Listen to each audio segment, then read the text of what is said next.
Not the sports news on omniaudio.africa with Romy Titus and Kevin McCallum. Morning. Do you know that I could not for a second read what was on your T-shirt? Yeah, it's my Monday shirt, Grumpy Monkey. No, I read Grillimby. It looks like Grillimby. Well, I was watching MotoGP yesterday, Moto2 GP yesterday, and on the motorbikes, and one guy was sponsored by a company called Flick. F-L-I-C-K, and the L and the I got you, because that's also the L and the I are a bit too close together. Yeah, Grillimby. Anyway, so you're grumpy this morning, but as a Liverpool supporter, you should not be, because I think in Randburg somewhere yesterday afternoon, I heard you. You would have heard, yes. Yeah. I may have sung to the angels, to Virgil van Dijk, who's a god of man, who's a god among men, who is the Gabriel of angels. Basically, yeah. So Liverpool win yesterday, and then there was obviously The Reckoning.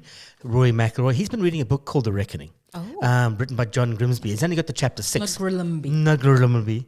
Liverpool Chiefs, shocking dance. What is going on? Oh my gosh, yesterday I had no idea what was going on. But I mean, I know that Coach Nabi did come out, and Cardoso. They had plans how they were going to obviously take each other on in this epic semi, because who was going to join Pirates, who beat Gallant. So I'm sure Pirates were watching and waiting. But by now we all know that it is going to be that Soweto Derby final out on the 10th of May, Peter Mokaba. And the first one in, 12 years or something? Yes, it is. Yeah. It is. It's absolutely epic. Kaizer Chiefs get home ground advantage, so they obviously get to decide, what jersey they're going to wear, etc. But it's not what I expected from a Mamelodi Sundowns going into a Club World Cup. I'm a little concerned. But then also you take a look at just the... we talk about this all the time, Kev. It's like, take a look at the how often they play, where they have to be. They were in Tunisia the other day. They back literally for a day. They're back in camp the next day, and it's just go. Exactly. It's hard work. It is, but wherever they are, they're not happy with themselves today. They're not. But for Chiefs, I mean, okay, guys, let's also not get too excited, Kaizer Chiefs supporters, because at the end of the day, you still need to beat Pirates, who are actually league contenders today, who gave Sundowns also a bit of a run for their money, thinking that perhaps they take it. So, Chiefs, you haven't won anything. Sit down. The final has not been played. But, Kev, it was amazing to watch. It was. Yeah, the Bulls have been in a long camp in Europe, so they are still staying. They base themselves in France. Flawless. Lost their quarterfinal against the weekend. They got against Edinburgh. They didn't start. Basically, they conceded 14 points in the first 10 minutes. They were awful. So that's the first of the quarterfinals. They got another. I think it's the URC quarterfinal next week, and they're staying in Europe for that. So let's hope. And then Oscar Piastri, the Australian, in Bahrain. And Bahrain, they actually own McLaren, his car. Absolutely walloped. This is only a 50th start, his 4th Grand Prix win. So good for him. And then Akini Simbini, the fastest man in Africa, fastest man in the world. So the fastest man in the world this year. How old is he? 31? 34. I think he's still a little older, 31, 32. Okay, Yeah. Somebody's flying. So good for him. Like the next Usain. Yeah, and there's a kid called Gaukau from Australia. Obviously, I think he's from Senegalese heritage. And he's also, at the age of 19, is breaking 10-second barriers and breaking Australian records. I love this new generation that is stepping up. It's absolutely amazing. Next Olympics is going to be amazing. Like a Prudence Ekhodiso, for example. Yeah. I'm really loving the work that is being done. And they happen to just be edging out what the generation before them kind of put together. So I'm liking that. Mtokozisi Dube of the Far Post chats to us as well. We've got Royal AM to fling at him. What is happening there? Yeah. We've got Coach Rulani Mokoena. Things are not looking too great for him. I'm even short of saying coming home, but that's just me getting ahead of myself. He's coming home. Tell the world. And obviously it is that Nedbank Cup final. Did him to see it in his crystal ball that it was going to be a Soweto derby. So that coming up a little later in the show. So talk about doing things the hard way. Rory McIlroy. I mean, I was up until 1:24 this morning. You're crazy. I'm shattered. But I mean, Rory basically, so when I was a kid growing up in Northern Ireland, when we used to drive from Newtownards to pick my mother in Newtownards, it's Newtownards. It's Newtownards, but it's Newtownards. Okay. And we used to drive past to Belfast. There's now a place called Holyfield, and that is where Rory grew up, at the Holyfield Golf Club. And apparently the celebrations there, and they'd actually stopped selling beer 2 hours before because of the British licensing laws. So there were no beers there, but they stayed there until 12. I think it was. Because this was the one that evaded him, right? Well, this was his Grand Slam. The one, yeah. Well, it's the one basically that pushes them into the parameters of being one of the greats. So there's only a handful: Tiger, Gene Sarazen, Ben Hogan, Jack Nicklaus, and Gary Player. And the fact that group is so small, it makes them a great. But he didn't make it easy, man. So had a really crappy first day. You know, was doing well, double bogey. Then second day, 66.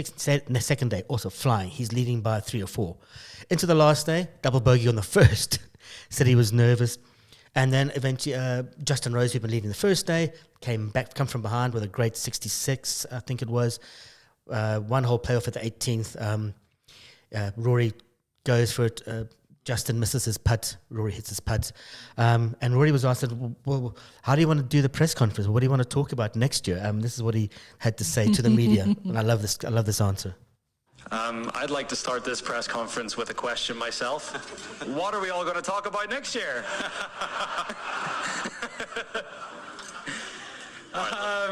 It's a dream come true. I've dreamt about that moment for as long as I can remember. I mentioned it out in the prize ceremony, but watching Tiger here in 1997 do what he did and winning his first green jacket, I think that inspired so many of my generation to want to emulate what he did. And there were points in my career where I didn't know if I would have this nice garment over my shoulders, but I didn't make it easy today. I certainly didn't make it easy. I was nervous. It was one of the toughest days I've ever had on the golf course. In a funny way, I feel like the double bogey at the first sort of settled my nerves. And it's funny, walking to the second tee, the first thing that popped into my head was John Rahm a couple of years ago making double and going on to win. So, at least my mind was in the right place and was at least thinking positively about it. But just a complete roller coaster of a day. It was very tricky out there. It almost felt more like a US Open than a Masters at some points, just with how firm and fast the greens got. But just really proud of how I bounced back from from the double on 1, from the double on 13. I don't know if any Masters champions had 4 doubles during the week, but yeah, 4 double bogeys during the week, and he's Masters champion, and he didn't pee in the lake. So it was thank goodness for some good etiquette at least. I mean, it's 11 years since his last Open, and he's only 34. I mean, so he is a great Rory McIlroy, Northern Ireland. Wherever he is a happy man this morning. He is. I can tell you also happy. Who? Very happy. Chiefs. Yeah. Why? Because to them it's like they almost won the Nedbank Cup, but they're only through to the final. And you should have seen Coach Nabi by the time that cross comes in for Dupree and he finds himself in the right spot and he scores, right? You need to keep quiet. We're talking among young adults here. Anyway, Pirates fans are later. Yeah. The point I was trying to make is... what did you were say? Talking about Nabi celebrating. No, he wanted to cry. He wanted to cry. He wanted to burst into tears, actually. He just stood there and I know that this poor coach has been under scrutiny. Chiefs have not been doing well. How many times have I said they've made the wrong choice? Please call Benny. And I think they wanted it more. They were a little bit more hungry for it. It was like, come the end of the season, can we just have something that we can hold on to, And then it was also really nice to see the Mataung siblings all huddled together. I saw Jess, I saw Kimmy, I saw Kaizer, and they were just all there in one corner waiting for this final whistle to go. And one of the Chiefs players also, it was just an emotional moment, for a team that hasn't been doing well, to kind of just get that little something, a little ray of hope, man, to hold on to, because it hasn't been a great season for one of the biggest clubs in the country. Sundowns. Every Chief has their day. But then Sundowns beat Gallants 1-0. Pirates beat Gallants 1-0 in the other semi-final at Orlando Stadium, but it should have been about 5 or 6-0 from what I saw. Yeah, it would have been nicer had it been a bigger margin, but a win is a win at the end of the day. And also going into extra time also, I didn't feel like it needed to. I was kind of nervous that is where we're heading, especially with the Chiefs Sundowns game. But yeah, congrats. Chiefs supporters today. I see lots of flags, cars, jerseys. Suddenly. Yes. They can go to work and not get laughed at. Yeah, and it's a bit of a proud moment. It's let me dust this off. Let me wear it again because maybe, just maybe, come the final, maybe Chiefs take it, maybe they don't. I just think it's going to be the toughest game ever because Pirates' final dance with their coach, they're going to want to take it all the way. Yeah. Just as a thank you to him, as a tribute to him, what a nice way to round it all off. But then again, on the day, who wants it better? Who wants it more? Who's hungrier? And yeah.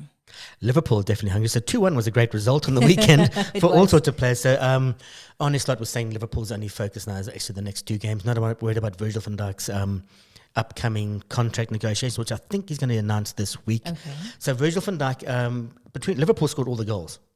So Luis Diaz got the first one, and then Andy Robertson scored the goal for West Ham after Van Dijk had basically tried to clear it and hit it against him and went for an own goal. And then, of course, Virgil van Dijk comes up and wins. Arne Slot was asked, Virgil van Dijk contract, it was Mo Salah's week last week. Is it your week this week? Put the word quite out of this sentence. It was a big relief. Because Ali made sure that they didn't score earlier. They had multiple chances to score the 1-1 in the second half. Unfortunately, they scored one, which they didn't score, but we scored. Yeah, we scored it. And Virgil was asked, are you and Robbo still talking to each other? So as your first question, have you and Robbo made up? Always. Me and Robbo are like brothers. We obviously been together through everything, and this is also part of the game, and luckily we got the win. How did that feel when that hit the net? Beautiful. Obviously, for multiple reasons. It's the winner, of course. It's quite late in the game, but a set piece, and we have been struggling a little bit with scoring goals in set pieces, and that's obviously something that I feel a lot of responsibility for, but we work on it a lot, and today we got one. Is that the mark of a team that's about to win a title, when it's maybe not going for you, but you can respond almost at will, almost just when you need to? I think obviously when the equalizer went in, I looked at the time, I think we still had 5 or 6 minutes with injury time, I think. So there is still time to make it right, and we got it done. We got the 3 points, and now we just move on, take what we did well, especially in the first half, and focus on Leicester this week. Off the field this week, it's been about Mo Salah. Today on the field, it's about Virgil van Dijk. It was about the Hillsborough anniversary. Oh, yeah. The main thing, that's the main thing today. I think the remembrance of all the victims, that's the main thing. Not me. But when is it going to be your week announcement-wise? Do we know yet? I don't know, but I don't know. Thanks, Virgil. I don't know. 6 points clear, right? Not 6 points clear. 13 points clear. 13 points we clear. need 6 more points to win. Correct. 6 points from 5 games, I think it is now. It's tight. So game coming up against Leicester, that should be 3 points, but you never know in these situations. He also spoke about it was the memorial for the Hillsborough disaster. 97 people died. Justice for the 97. Still an ongoing thing. I still remember 1989, sitting with a friend watching and we're going, what's happening? And you just watch the scene unfold. And I've read Bruce Kobler's book about it, and that day was Horrific, heartbreaking. yeah. So it seems that this week in April we've had the 40 die at Ellis Park. We've had the 97 die at Hillsborough. It's a reminder that what we do in terms of getting fans into the stadium, out of the stadium, is equivocally the most important thing we do for fans. Correct. And I mean, what is football without the fans? Exactly. Think about it. So, yeah, tough one there. Yeah, difficult very tough. one, heartbreaking. Yeah. But many years on, let's hope, that we continue to do more to ensure the safety of fans who go into stadia. Anyway, Akani Simbine, as we said, fastest man now, African king of sprinting, world lead time in the 100 meters there for him at the Botswana Golden Grand Prix meeting. It happened on Saturday. He was well clear of the Kenyan Ferdinand Omanyala with about 10 meters to go, a body length ahead, literally, and finished with a superb 9.90.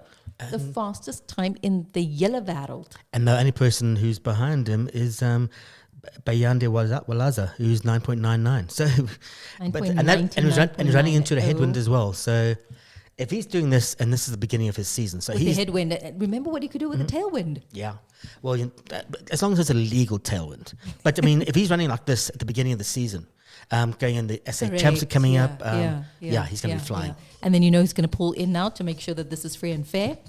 WADA. Of course they are. With any luck. Coming up after the break, speaking toe and deep dive into Sundowns and Chiefs. Sundowns, Chiefs, Royal AM, Rulani Mokoena, and if he's Pirates, heading home. Yeah, everything. Alice. Not the sports news on OmniAudio.Africa with Romy Titus and Kevin McCallum.